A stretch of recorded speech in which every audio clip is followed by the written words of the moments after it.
असम में विधानसभा चुनाव है और हर पार्टी के नेता अपने अपने स्तर से स्थानीय लोगों को रिझाने में लगे हुए हैं। इस वक्त मैं अपने कैमरा पर्सन राणा विनाश के साथ दिल्ली के नॉर्थ कैंपस में मौजूद हूं और असम के अलग अलग जिलों से जो स्टूडेंट हैं जो यहाँ पढ़ रहे हैं उनसे हम बात करते हैं कि आखिर उनकी क्या राय है असम विधानसभा चुनाव को लेकर।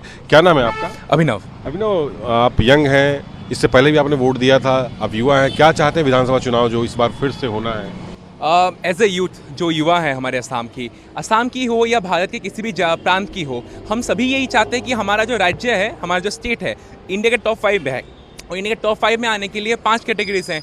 एक की एजुकेशन पे काम कीजिए, हेल्थ केयर पे काम कीजिए, जॉब इंफ्रास्ट्रक्चर पे काम कीजिए, ओवरऑल इंफ्रास्ट्रक्चर पे काम कीजिए और ओवरऑल स्टेट की जो ये लिटरेसी रेट है उस पर काम कीजिए। हमेशा जब इलेक्शंस आता है सब कांग्रेस ने इस बार अपने मैनिफेस्टो में 5 प्रतिश्रुति दी है। प्रतिश्रुति मतलब प्रोमिसेस दिए हैं उन्होंने, और बीजेपी ने 11 या 15 प्रोमिसेस दी हैं। लेकिन उनमें से हमने देखा है कि ज़्यादातर बेनिफिशियरी ज़्यादातर फ्रीबीज के ऊपर है। वो बात करते हैं कि वुमेन को इतना मिलेगा, वुमेन को उतना मिलेगा, लेकिन अगर उसकी जगह वो अगर इस पर बात करते हैं कि वुमेन को हम वो स्किल डेवलपमेंट देंगे ताकि वो खुद के अपने दम पर खड़े हो सके, अगर वो बात करें स्टूडेंट्स को हम पैसे देने की जगह उनको फ्री एजुकेशन देंगे ताकि वो सीख के खुद से पैसे कमाने की कोशिश कर पाए, वही हम एज ए यूथ चाहते हैं। हम चाहते हैं कि आप वो बेनिफिशियरी स्कीम से, फ्री स्कीम से बाहर आए। हम चाहते हैं कि आप वो वोट बैंक पॉलिटिक्स ना खेले। हम चाहते हैं कि वो पॉलिटिक्स जो है वो प्योर पॉलिटिक्स हो, जो एजुकेशन, हेल्थ केयर और वुमेन डेवलपमेंट, स्टेट डेवलपमेंट के ऊपर हो। हम चाहते हैं कि आप 5 साल बस वोट गुताने में और वो 5 साल आप बाद में जाके उस वोट्स को फिर से खरीदने में ना यूज़ करें। हम चाहते हैं कि आप वो 5 साल जेन्युइनली उस स्टेट के डेवलपमेंट के लिए काम करें। यही हमारी युवा की मत है। तो मैनिफेस्टो की बात अभिनव आपने किया, पिछले विधानसभा चुनाव में भी इस तरह की घोषणा किया गया होगा। क्या आपने पिछले विधानसभा चुनाव में वोट किया था? इस बार जो वोट आप करेंगे तो क्या सोच कर करेंगे? मैं पिछले विधानसभा के मैनिफेस्टो की बात यहाँ पे करूँगा। हमारे जो असम की पॉलिटिक्स है उसमें एक इशू हमेशा से रहा है, वो है 6 क्लॉज इम्प्लीमेंटेशन। असम अकॉर्ड का 6 क्लॉज, वो 5 साल का ले लो आप, पिछले हुए 5 साल के आप ले लो या पिछले 15 साल 20 साल के ले लो, हमेशा वो इशू रेज हुआ है कि क्लॉज 6 का इंप्लीमेंटेशन होगा या नहीं होगा। कांग्रेस की गवर्नमेंट हो या बीजेपी गवर्नमेंट हो या फिर लोकल गवर्नमेंट्स की हो, जो असम जातीय परिषद है या जो तृणमूल कांग्रेस अभी रिसेंटली इलेक्शंस लड़ेगी, वहाँ पे आम आदमी पार्टी हो, सब लोग आगे बोलते हैं कि क्लॉज 6 इंप्लीमेंटेशन जरूरी है। लेकिन प्रॉब्लम वो है कि वो इंप्लीमेंट नहीं होता। लास्ट इलेक्शंस में भी वही इशू रेज हुआ था, इस साल भी वही इशू रेज हो रहा है। इस साल तो और एक नया इशू रेज है जुबिन गार्ग के जस्टिस के ऊपर।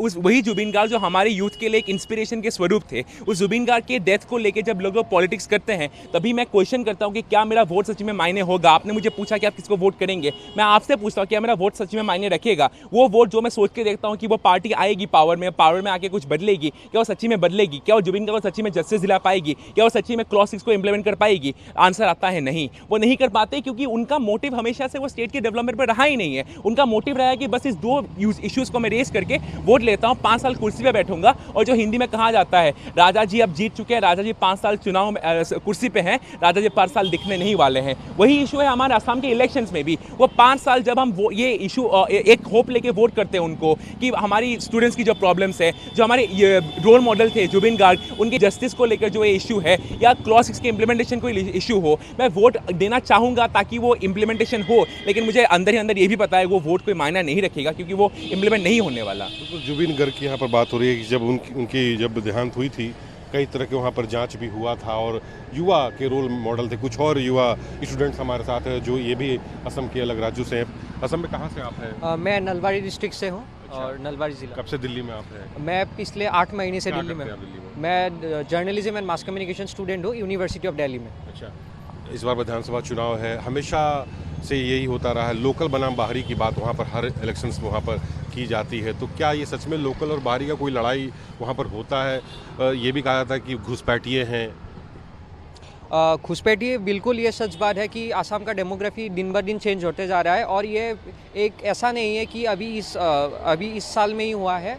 सिंस 1971 से जब से बांग्लादेश लिबरेशन हुआ है तब से हमारे वहाँ पे घुसपैठिया का जो प्रॉब्लम है वो प्रॉब्लम सबसे बहुत ज़्यादा है। और हर सरकार, जो भी सरकार आए, ताकि वो एक रीजनल पार्टी का सरकार हो या कोई नेशनल पार्टी का सरकार हो, सभी इलेक्शंस के टाइम पे ये वादा करते हैं कि हम घुसपैठिया कम करवाएंगे। लेकिन ये हमेशा देखा गया है कि वो घुसपैठियों को लेकर वोट बैंक का पॉलिटिक्स करते हैं, और जो हम बोलते हैं कि एक पॉलिटिकली टर्म बोलते हैं, जो पॉलिटिकल लॉलीपॉप देते हैं। तो हमेशा से देखा गया है कि किसी भी पार्टी का सरकार हो, हमेशा बोलती है कि हम आसाम अकॉर्ड का क्लॉज 6 इंप्लीमेंट करेंगे ताकि हमारे इंडिजिनियस पीपल को जस्टिस मिल सके, हमारे इंडिजिनियस पीपल को राइट मिल सके। लेकिन हमेशा ऐसा देखा गया है कि घुसपैठिया का डेमोग्राफिक चेंज, अगर आप 2011 का सेंसस रिपोर्ट देखें तब जितना वो था जो पॉपुलेशन का डेमोग्राफी था, और 2026 का जो डेमोग्राफी है वो बहुत लगातार चेंज हो चुका है। तो घुसपैठिया का प्रॉब्लम बहुत ज़्यादा है। और डेवलपमेंट के पर्सपेक्टिव से मैं यही बोलूँगा कि फ्रीबीज का सभी पार्टीज अपने ये अनाउंस करती है कि हम ये दे देंगे, वो दे देंगे, हम अमूल ताज़ा फ्री दे देंगे, हम तेल फ्री देंगे, लेकिन वो पैसा आ कहाँ से रहा है वो हम एक बार सरकार से या अपोजिशन पार्टी से, जिस पार्टी ने ये मैनिफेस्टो में लिखा है, हम वो सवाल पूछेंगे उनसे, जी ये पैसा आ कहाँ से आप रहा है? युवा हैं, युवाओं की क्या सोच है इस बार विधानसभा चुनाव के लिए? अभी के पॉलिटिकल पर्सपेक्टिव से जो अभी आसाम के राजनीति में हवा चल रहा है, तो बीजेपी मुझे लगता है कि इस बार नहीं, आपके पॉलिटिकल पार्टी की बात नहीं कर रहा हूं, आप क्या सोच रहे हैं विधानसभा चुनाव के लिए? BJP will come into power this time. आप क्या नाम है अपना? नाम पहले बताओ। मेरा नाम रोदाली, कहाँ, असम में कहाँ से हो? नौगांव डिस्ट्रिक्ट से। तो लड़की हो, युवा हो, हर स्कीम की बात महिलाओं के लिए ही होती है। क्या लग रहा है इस बार विधानसभा चुनाव में? क्या पिछली बार वोट दिया था, इस बार वोट करोगी? क्या सोच के करोगी? पहली बात तो ये है कि लड़की हो या लड़का, ये पहले तो नहीं आता point. As a new generation में बोलना चाहूँगी कि हमें प्रैक्टिकल बेस्ड सॉल्यूशंस चाहिए। अभी ऐसा हो रहा है कि विधानसभा का फ्लोर कभी कभी जोक बन जाता है असम में। That point needs to be eliminated. मतलब राजनीति और joke, they need to be separate. ऐसा नहीं होना चाहिए कि दे मर्ज, दे शुड नॉट मर्ज। एक तो वो पॉइंट बोलना चाहूँगी कि विधानसभा का फ्लोर, उसका जो ग्रेविटी है उसे मेंटेन करना चाहिए। That is the responsibility of the politicians. They should maintain the gravity of the elections as well as the respected floor of the Vidhansabha, legislative assembly और whatever such floor the politicians are in. और बात आती है freebies की।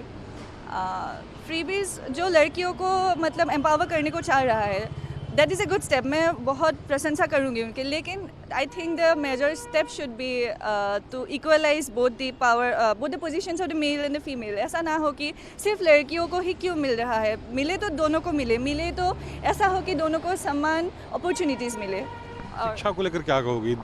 असम से दिल्ली आई हो पढ़ाई करने, क्या असम में शिक्षा व्यवस्था ठीक ठाक है या उसे सुधारने की ज़रूरत है? सुधारने की तो ज़रूरत है। मैं असम से दिल्ली आके मैंने देखा है कि मतलब क्या ऊंच नीच है असम में, लेकिन मैंने ये भी देखा है कि for the last 10 years development भी हुआ है। लड़कियां और बाहर आ रही है और बहुत ऐसे भी स्कीम्स आए हैं कि लड़कियां और पढ़ना शुरू कर दिया है। और अभी कुछ दिन पहले कुछ स्कीम आया था, मैं नाम Nijut Moina scheme, that is helping girls, I won't deny it. लेकिन हाँ, वही बात है, अगर अपॉर्चुनिटीज़ आए तो सभी के लिए आए। ऐसा ना हो कि कुछ लोगों को लगे कि एक क्लास को ही और एक स्पेसिफिक ग्रुप को ही ना मिले तो सबको मिले। बिल्कुल, ये युवा हैं, देश के भविष्य हैं। कल के हो सकता है कि ये भी राजनीति में जाएं या किसी दूसरे ओहदे पर जाएं। साफ तौर पर कहना है कि ठीक है, चुनाव होता है, लेकिन हर चुनाव में मुफ्त का जो रेवड़ी जो बांटी जाती है वो क्यों होता है? क्यों महिलाओं को मुफ्त की बात कही जाती है, युवाओं को मुफ्त योजना के बारे में बताया जाता है? ऐसा स्कीम क्यों नहीं लाया जाता है कि वो उन्हें रोजगार मिल सके और असम ना छोड़ना पड़े? कैमरा पर्सन राणा अविनाश के साथ पवन मिश्रा, न्यूज़ 24 दिल्ली।